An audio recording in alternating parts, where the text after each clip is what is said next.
वसुदेवसुतं देवं कंसचाणूरमर्दनम् देवकी परमानन्दं कृष्णं वन्दे जगद्गुरुम्। श्रीमद् भगवत गीता तृतीयोध्याय कर्मयोग,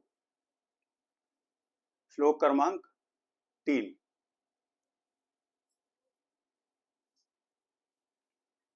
लोकेऽस्मिन् विविधा निष्ठा पुरा प्रोक्ता मया नघ ज्ञानयोगेन सांख्यानां कर्मयोगेन योगिनाम्।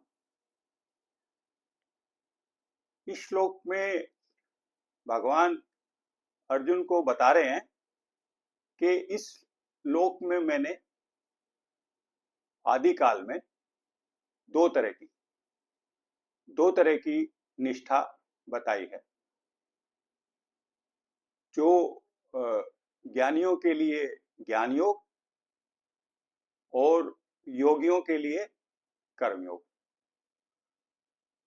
ये जो अर्जुन ने पहले और दूसरे श्लोक में भगवान से जो प्रश्न किया था कि जब आप बुद्धि को कर्म से श्रेष्ठ बताते हो, जायसी चेत कर्मणस्ते मता बुद्धिर जनार्दन, तो मुझे इस युद्ध रूपी घोर कर्म में क्यों लगाते हो?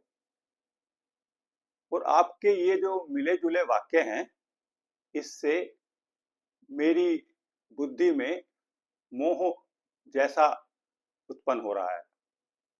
इसलिए मुझे तदेकम वद निश्चित्य, मुझे एक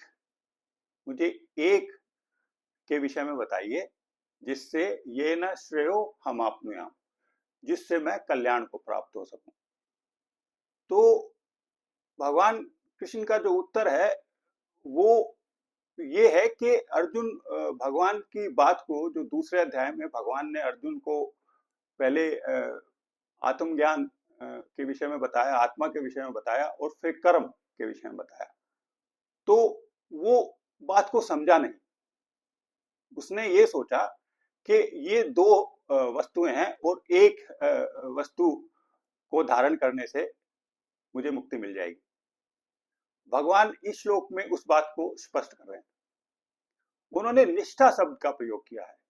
निष्ठा उन्होंने एक वचन लगाया है। देखिए, वैसे इसमें द्विवचन होना चाहिए था, लेकिन उन्होंने एक वचन लगाया है कि दो निष्ठा, और पूरा शब्द का प्रयोग किया है। बहुत से ज्ञानी लोग कहते हैं कि जो पूरा शब्द है ये जो पहले मैंने बताया, जो दूसरे अध्याय में मैंने बताया है, और कुछ ज्ञानी लोग कहते हैं पूरा का अभिप्राय है कि आदिकाल में, बहुत पहले मैंने बताया। फिर भगवान ने अर्जुन के लिए अनग शब्द का प्रयोग किया है। अनग का अभिप्राय है निष्पाप।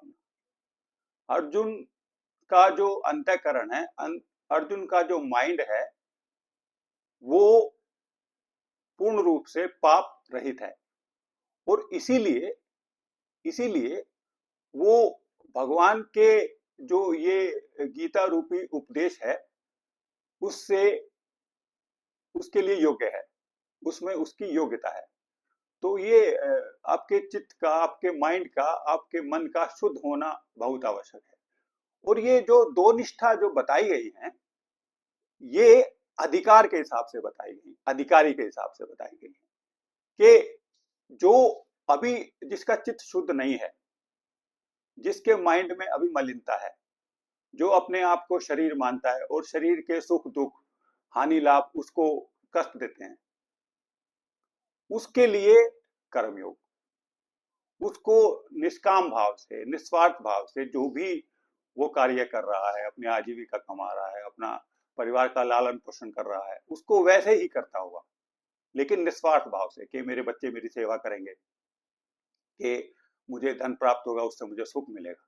इनका त्याग करके वो अपने चित्त को शुद्ध करेगा। और ये आप बड़ी आसानी से इसका आप निर्धारण कर सकते हो कि जब आंख बंद के करके बैठते हो तो माइंड विद इन सेकेंड वो टिकता नहीं है। आपने निर्णय लिया कि आज मैं ओम का उच्चारण करूंगा, आज मैं भगवान का नाम लूंगा, लेकिन वो माइंड वहां रुकेगा नहीं। तो इसका मतलब आप अभी कर्म योग के अधिकारी हो, अभी आपको कर्म योग की साधना करनी है। और भगवान ने 47वें श्लोक में कर्म योग का सिद्धांत बताया है, दूसरे अध्याय के, कर्मण्येवाधिकारस्ते मां फलेषु कदाचन। और 48वें श्लोक में उन्होंने कर्मयोग की विधि बताई है, योगस्थ कुरु कर्माणि संगं त्यक्त्वा धनंजय। और फिर भगवान ने कहा है कि जब आपका चित्त शुद्ध हो जाएगा, जब आपकी जो चित्त की मलिनता समाप्त हो जाएगी, तो फिर आप ज्ञान के अधिकारी, फिर आप में वो विवेक उत्पन्न हो गया कि अब मैं शरीर नहीं हूं, मैं आत्मा हूं, फिर आप आत्मा में स्थित हो जाओगे। तो इस तरह से भगवान ने ये दो निष्ठाएं जो बताई हैं वो अधिकारी के हिसाब से बताई हैं, और भगवान ने इसको स्पष्ट किया है। भगवान ने 5वें अध्याय कर्म संन्यास योग के 4थे श्लोक में कहा है, सांख्य योगौ पृथक बाला प्रवदन्ति न पंडिता, कि ये ज्ञान योग को और कर्म योग को जो अज्ञानी है, जो बालक बुद्धि है, वही पृथक मानता है, पंडित नहीं। फिर 5वें श्लोक में कहा है, एकम सांख्यै च योगै च यः पश्यति स पश्यति, कि ये सांख्य ज्ञान और कर्मयोग ये दोनों एक ही हैं, और जो ये जानता है वही ज्ञानी है, वही ब्रह्म ज्ञानी है। और भगवान ने 6ठे श्लोक में इसको बिल्कुल स्पष्ट किया है कि संन्यासस्तु महाबाहो दुःखमाप्तुम योगतः, कि ये जो ज्ञान योग की साधना है, ये कर्म संन्यास है, ये कर्म योग के बिना प्राप्त करना बहुत कठिन है, असंभव है। लेकिन योग युक्तो मुनिर्ब्रह्म न चिरेणाधिगच्छति, परंतु कर्म योग से चित्त शुद्ध होने के बाद वो मुनि बहुत शीघ्रता से ब्रह्म को प्राप्त करता है। तो ये भगवान का अर्जुन को उत्तर है।